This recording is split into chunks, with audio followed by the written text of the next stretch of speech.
Dear viewers, many thanks for joining us. This is our weekly program, Diplomacy and Amalgamandamo, by hosting and producing this program for you. Today, I've joined by Leencoo Lataa, a senior and prominent Ethiopian Oromo politician. Many thanks for joining me. Thanks for inviting me. Well, just to begin with, how can you express the Oromo people's struggle starting from the base to now? Well, a continuous challenge. A challenge internally in Ethiopia and from the neighboring countries.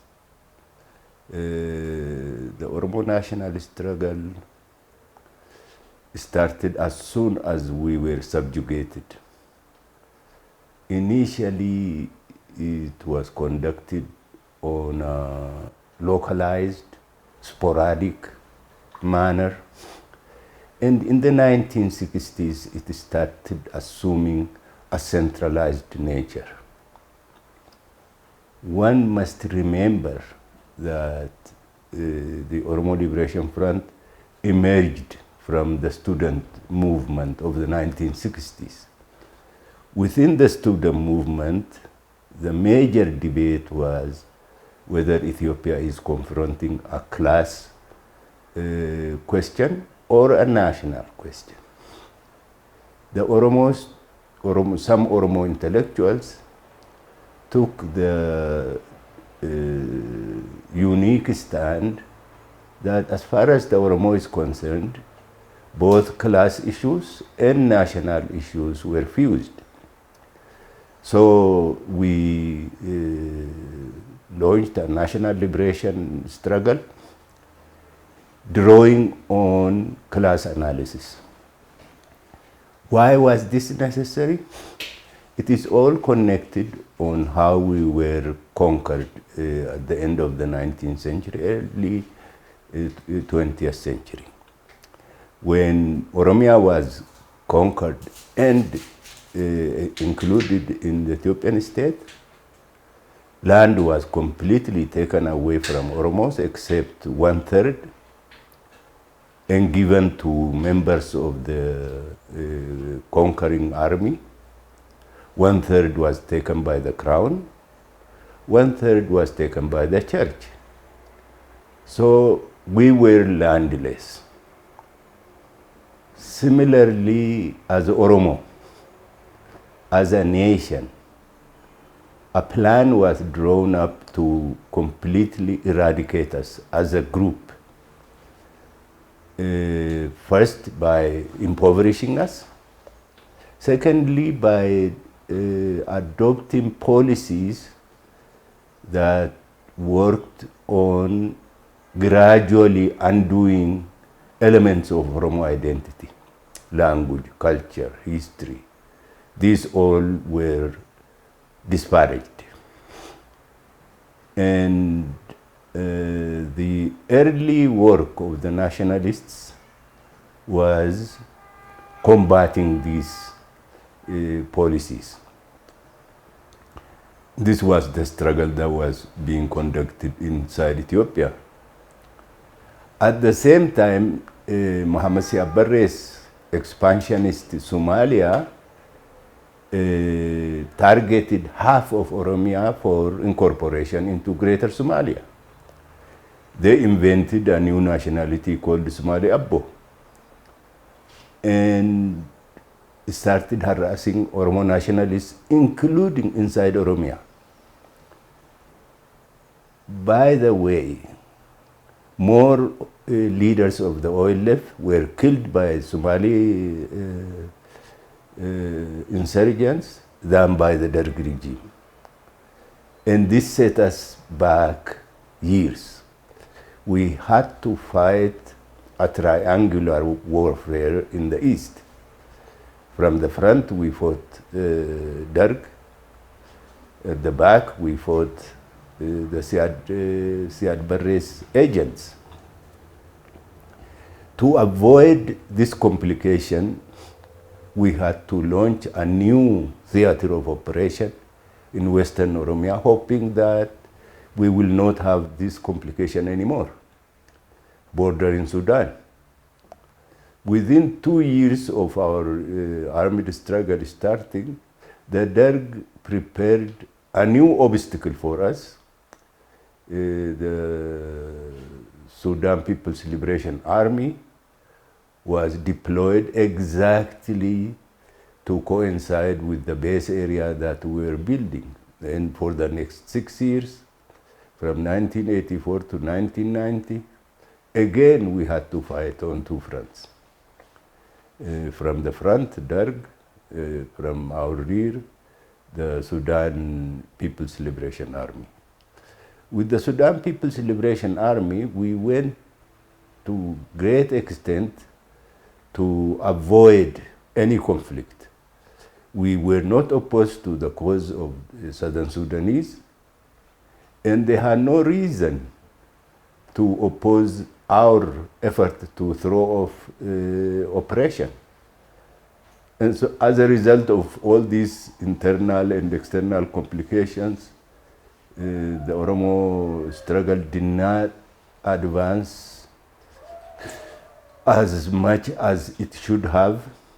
And by the late 1980s, the northern forces, EPLF and TPLF, had put together a plan to overthrow the Derg and replace it. And we were still at the stage of developing institutions. They already were government in waiting. When we came into the transitional government, it was a struggle of unequals. They were much prepared, much better organized, and the result was that we became a casualty. In short, this is the story. After the transitional period in Ethiopia, how can you express the role of Ethiopian political parties, especially the role of Oromo political parties? Well, you see, the OLF had already scored a number of breakthroughs. First, the creation of the Oromo region called Oromia was negotiated before the transitional government was even came into being. The use of Oromo language as a medium for education, for the delivery of judiciary and health services was already decided.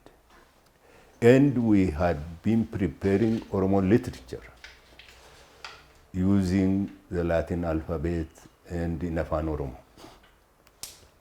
What the OPDO did was simply copy what we have done and continue to implement it.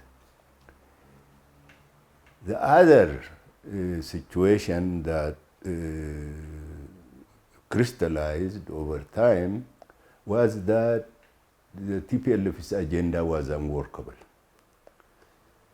We could have actually cut the dominance of the TPLF much shorter if we had been creative, both those who are in the EPRDF, nationalist elements in the EPRDF, and those of us who are in the OLF. What do I mean by that? There is a contradiction in EPRDF's approach to governance. Oromos are supposed to be self-governing, but those who govern Oromos are picked by the TPLF. This is a contradiction that can only lead to a lot of conflict. Eventually, after the 2015 elections, this started to manifest itself. And within the OPDO itself, those who were dissatisfied with the role allocated to them, in collaboration with activists and young Oromo protesters, started eroding the system. And the end was the 2018 change, in which the TPLF lost dominance and withdrew to Tigray. At this time, there is no stable, or the situation in Ethiopia, especially the political situation in Ethiopia, is non-stable. So how can the government of Ethiopia can manage this situation? The key for me is stabilizing Oromia. If you stabilize Oromia, it's the largest and the most populous member of the federation. Stabilizing the rest of Ethiopia would be much easier. It is impossible to stabilize the rest of Ethiopia while Oromia is destabilized.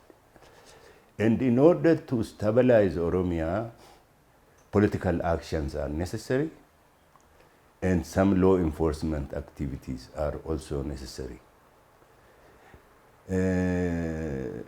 The key is how do Oromos view the present government? On this, Oromo public must reach a consensus.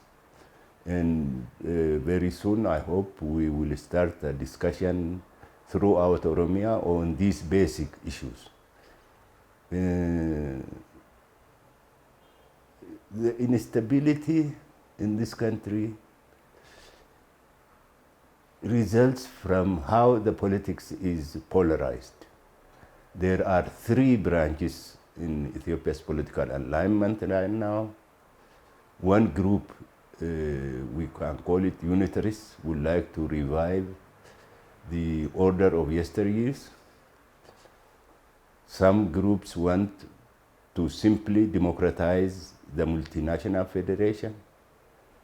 And there are those who would like to depart from Ethiopia, separate and create their own independent state. They may be quiet now, but that does not mean they have abandoned their agenda of separating from Ethiopia. The stand of the unitarists and of the separatists reinforces each other. The more unitarists become very vocal, the more separatists despair on achieving any kind of justice within the Ethiopian state. These two work on each other. One builds the legitimacy of the other. The middle ground, democratizing the current multinational federation, is the compromise position to which I subscribe, which I believe is achievable and will once and for all put Ethiopia on a stable democratic course.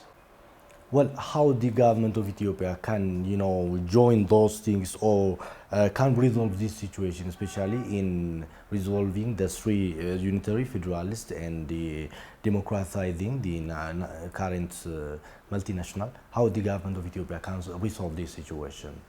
This is not the responsibility of the government alone. It is the responsibility of all of us. If we really care about this country, to very strongly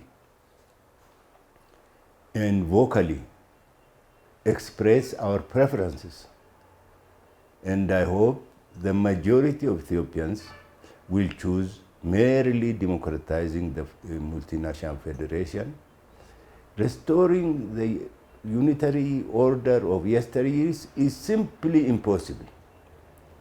I think our brothers and sisters who are advocating it should really re-examine this agenda of theirs and its implications. Once a system exhausted itself, it cannot be revived. They make a very important mistake. They blame TPLF for structuring Ethiopia as a multinational federation.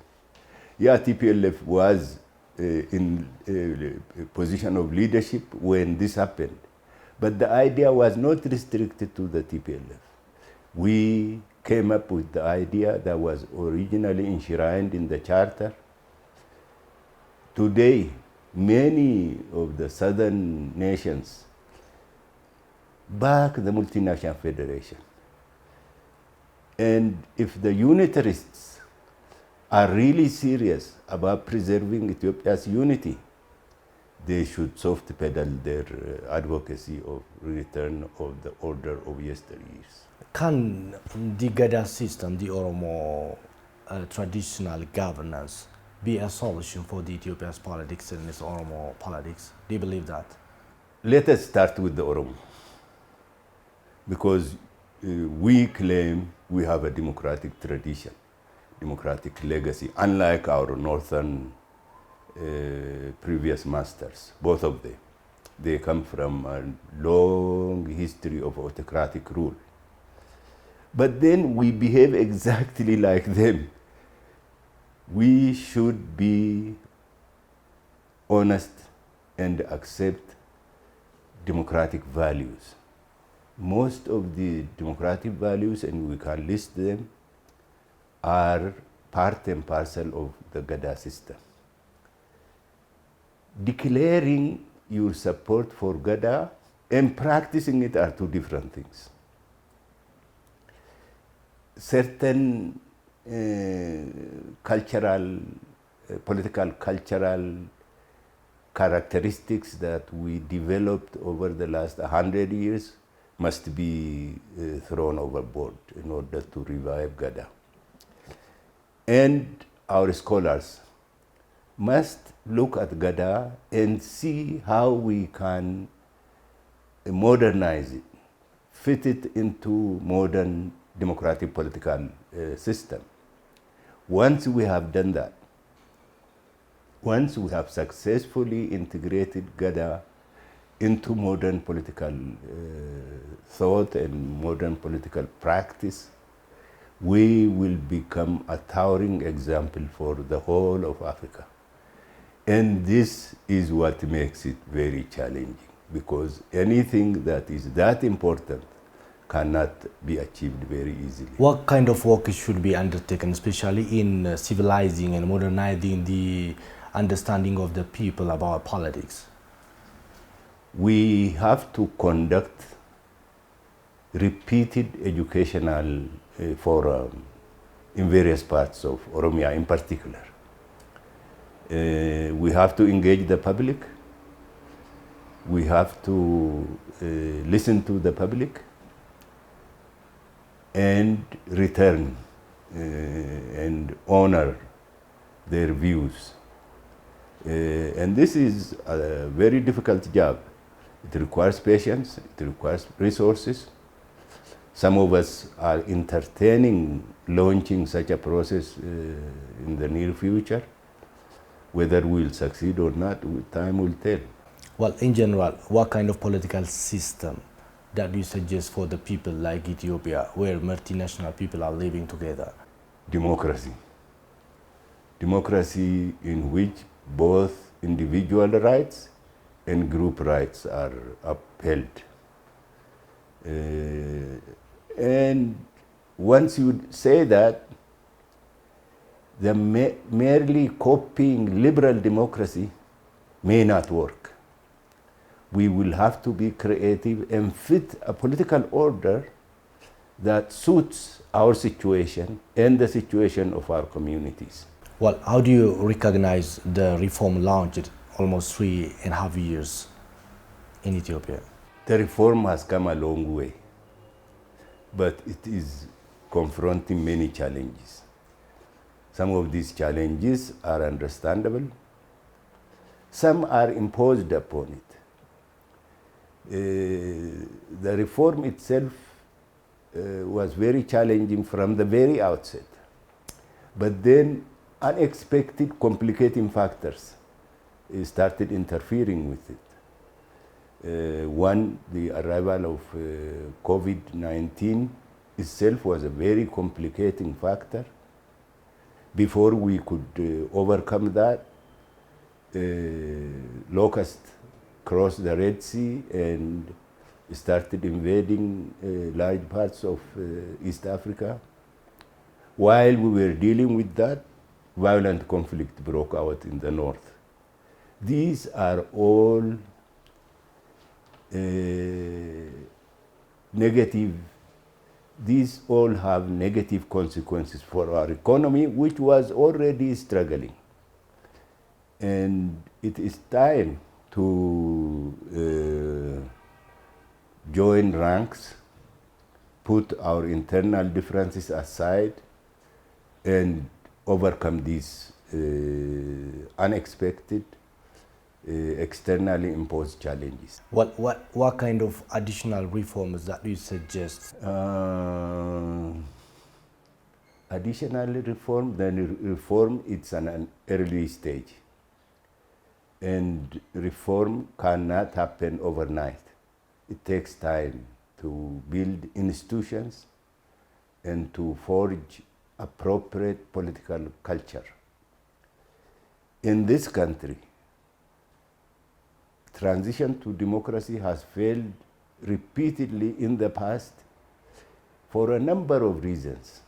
One of them is the lack of institutions. By institutions, people think of an electoral board, a civil service, a judiciary that is autonomous. Yeah, these are important. For me, the most important is political parties that are democratic. The big problem with Ethiopia is that the concept of political party is not understood, is not appreciated. Political parties are mechanisms for aggregating societal aspirations, wishes, views, and interests. When we have over 100 political groups, it means we are not aggregating societal views into manageable few positions from which the electorate will choose. So we have a long way to go. We have to form internally democratic political parties.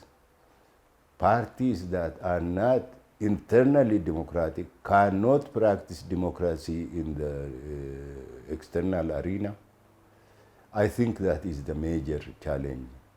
And in order to do this, perhaps we need to conduct educational processes to make people conscious of the shortcomings of political groups in Ethiopia, and also draw up the appropriate legal instruments for channeling the politics of this country in the direction of the formation of democratic political parties. Well, how can you compare and contrast, especially the transitional period led by the EPLF and the reform period led by Abiy Ahmed? EPLF? EPLF. Oh. That's so-called IHADIC. EPRDF. EPRDF was effective in obstructing transition to democracy.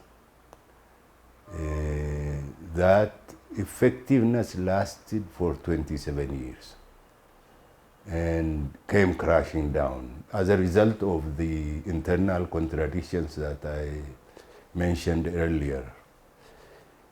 The opportunity now is very high to transition to a democratic order for two reasons. One, this government is widely known to be led by Oromo.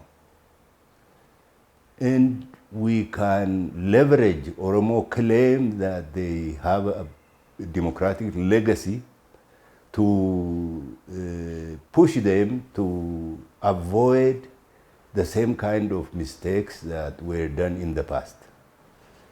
Number two, this is the first time that a member of the largest nationality in Ethiopian history has taken the lead. And as a large nation, the Oromo has no reason to fear democratic political order. Minorities fear democracy. Therefore, EPRDF, dominated by TPLF, that arose from a minority, had no interest. In fact, it had more interest in aborting transition to democracy than in making an effective transition to democracy. Well, do you think that the current reform in Ethiopia is holistic, and what was, if not, what was the weaknesses? I don't know what you mean by holistic. Includes all institutional, human power, and all things as a general. It should. Is it? That's a question that only time can answer. But the effort being done under very trying situation is commendable as far as I'm concerned. All the challenges that I listed before, some of it imposed, some of it emerged from within the political system. And it is a very difficult undertaking, and we should be patient. One thing that I would like to underscore again and again, that democracy cannot come overnight. It will take time to build institutions, to build the appropriate political culture. So, unfortunately, in this country, we are impatient. We want to fulfill all our agenda at one go. In democracy, you win some, you lose some. Even when you lose, you hope to win next time. This kind of patience is lacking in this country. This Ethiopian people, Ethiopian elite, is very patient when it comes to enduring repression and oppression, but is impatient once rights are recognized and upheld, and spoils a lot of things by its own impatience. Let us learn from past experiences and patiently work for an incremental advance toward this democratic political order. The government of Ethiopia is planning to undertake the national general election of Ethiopia in this Ethiopian fiscal year. Do you think that this is inappropriate and timely for the current situation of the country? I'll be very frank. I myself do not believe this country is ready for general elections, because the issues on which we disagree cannot be resolved by conducting general elections. What we disagree about is constitutional. What kind of Ethiopia? What kind of nation is Ethiopia? What kind of people or peoples inhabit Ethiopia? These are basic issues that must be resolved before you go to elections. I know the Prime Minister wants to renew his legitimacy by going through an election. But again, actors during this transition are becoming increasingly impatient in realizing their aspiration. Two groups hate the conduct of general elections while the present order is still in place. Unitarists hate general elections that is conducted while the multinational federation is still in place, because it will legitimate it. Separatists who still call Ethiopia an empire hate a relatively fair and free general elections because it will legitimate the Ethiopian state, and they cannot anymore continue to claim that it remains an empire. Looking at all these challenges, I have suggested to officials in this country, let us conduct an election to a constitutional assembly, and then let's debate the constitution that fits Ethiopia. That may divide us, but it is better to divorce peacefully than to go through a disruptive breakup.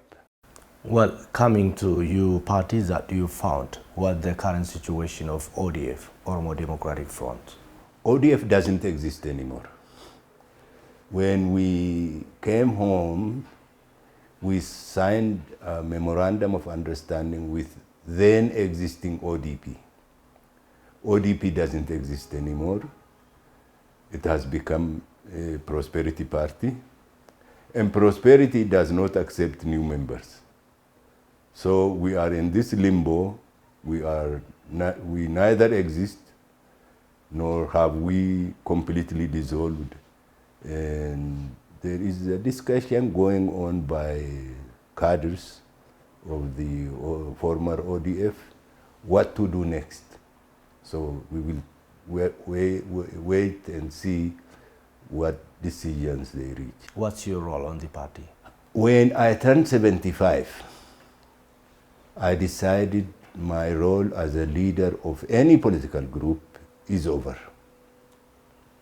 So at the conclusion of our merger with ODP, with the permission of the leadership of ODF, I have retired. I've retired from formal leadership role. I do the job of an elderly person. I advise groups that are interested. I also do very quiet advocacy on issues that are of interest to me. So who is the current chairperson of the party? As I told you, ODF doesn't exist, so it doesn't have a leader. Well, coming to the current situation of the country, especially on the operation of the Tigray regional state, what's your overall comments and suggestions? Any violent conflict is regrettable. And in Ethiopia, we do not know how to compromise at the last minute in order to avoid descent into armed confrontation. Armed confrontation is terrible. It destroys life, it destroys property, and it destroys opportunities. So it's unfortunate that this violent conflict has broken out. I do not want to apportion blame to this side or that side, but the sooner we get over it, the better. Because the longer it lasts, the more agenda items get added, the more actors try to take opportunity out of the existence of this situation. So my advice to all sides involved, wrap up this and do it in such a way that it does not leave a scar that will be detrimental to the unity of the country. Well, as recommendation, what kind of activities should be undertaken, especially in restoring peace and stability in the region, as well as in rehabilitating the displaced people? What kind of activities, especially done by the government of Ethiopia? Well, from what I hear from the official media of the government, attempts are already underway in order to address the need of the displaced and other war-affected communities. This should be enhanced and continue.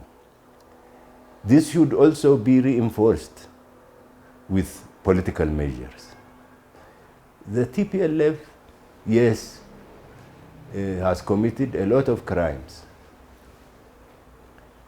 but not lumping all TPLF members together would be wrong. I think the government should discriminate between those who are bent on destabilizing the country and those who are responsible, and very soon reconstitute a reformed TPLF or its successor as a representative of Tigrayan population. We should never forget that the TPLF may have committed a lot of crimes outside Tigray, maybe even mistreated Tigrayan population, but every family has lost at least one member of each family has been martyred in the struggle conducted by the TPLF.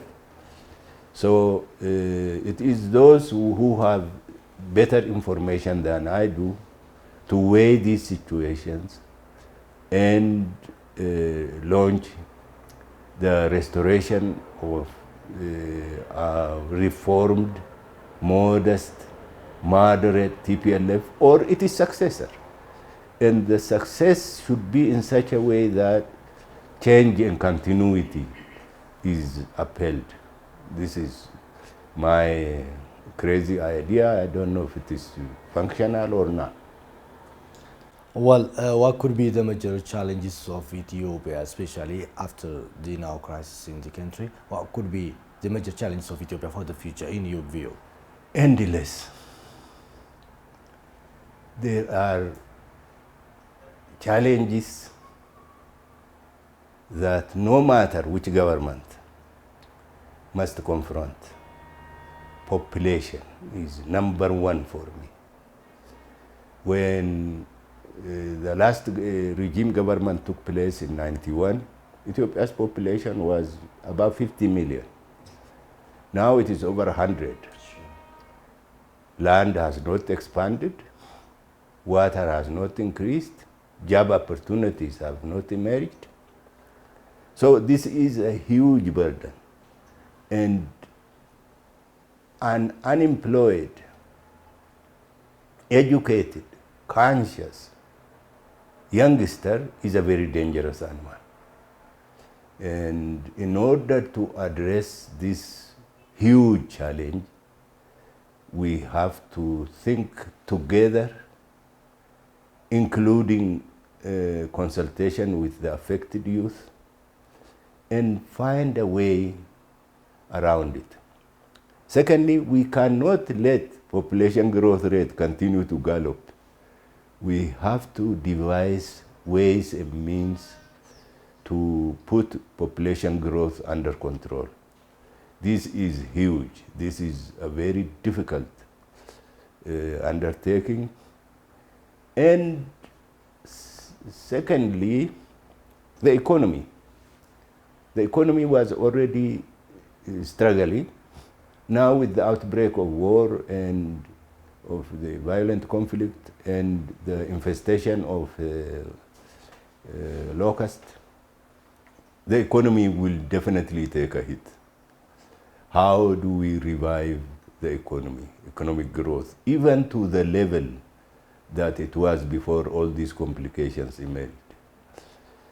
I believe I criticize the EPRDF and its leadership on a number of levels, but I believe their choice of the developmental state could be amended and adopted for the future of Ethiopia. The articulator of the developmental party, Mallas Zenawi, I've read some of his production on this issue. He makes a strong case for why the developmental party is necessary in Ethiopia. But he makes one fundamental mistake, and that is he believes the autonomy of the state should rest on its control of the army and the police. This is what collapsed in the post-2015 period. I have a different solution for that. Autonomy can come about by embedding the state. And Ethiopia is very close to becoming an embedded state. Once it is embedded, it becomes autonomous, and that way economic development can leapfrog forward in a promising way if we support it with other policy choices, such as population control. Do you believe that the current constitution of Ethiopia should be changed? And in your view, what's the problem with the constitution? Well, this constitution is a move in the right direction. So I cannot advocate its scrapping. But any constitution is imperfect. So it requires some amendments. For example, the autonomy of the House of Federation should be established. The independence of the judiciary should be established. These are the kinds of reforms that I will advocate. Well, coming to political parties' role in Ethiopia, what would be their role at this critical time for the country? Stop destabilizing the country. Stop divisive political rhetoric. Even if they did that, these two, by undoing what they have been doing, they will contribute tremendously. But I'm not very optimistic because we do not have political groups in this country. What we have are prominent individuals and their fans and their followers. And these followers, they rely on winning membership by advocating extremist positions. They are not responsible to society, to a social sector in the country. For example, there are political groups that supposedly advocate the right of their nation. There are more than 10 claiming to advocate the interest of the Oromo. I know 7 that are advocating the interest of the Amhara. And they compete with each other in advocating extreme positions. If they were really committed to the interests of their society, of their constituency, really we do not need all these groups. And they would not also advocate extremist positions because extremism in the end will hurt society. Well, coming to flag issues in Ethiopia, there are contrary issues with the same to their constitution. What's your advice here? How can the government of Ethiopia can match those ideas? My hope is that this will be discussed as part of the amendment of the constitution and we reach a compromise. But one thing must be very clear. The flag of the church and the flag of the country must be different. For example, the Ethiopian Orthodox Church has appropriated one Ethiopian flag. Once it becomes the flag of the Ethiopian Orthodox Church, a large sector of the Muslim population cannot relate to that flag. Whether they are doing this consciously, knowing that how divisive it is, or they just don't care, I don't understand. So this has to be discussed when the amendment of the constitution takes place. I believe we can and we must adopt a new Ethiopian flag that from now on will not be controversial. I'm almost close to end with my questions. Leencoo, if you have a general message for the people and government of Ethiopia, especially on the current situation of the country, you are highly welcome. Well, I wish this country a lot of good luck. I wish our leadership a lot of good luck.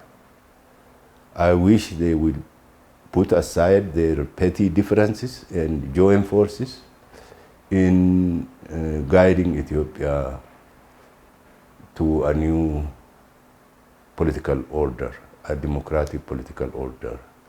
and I would be very happy to contribute whatever is required of me. Thank you very much for joining me. Thank you very much. Well, dear viewers, this will bring us to the end of this edition.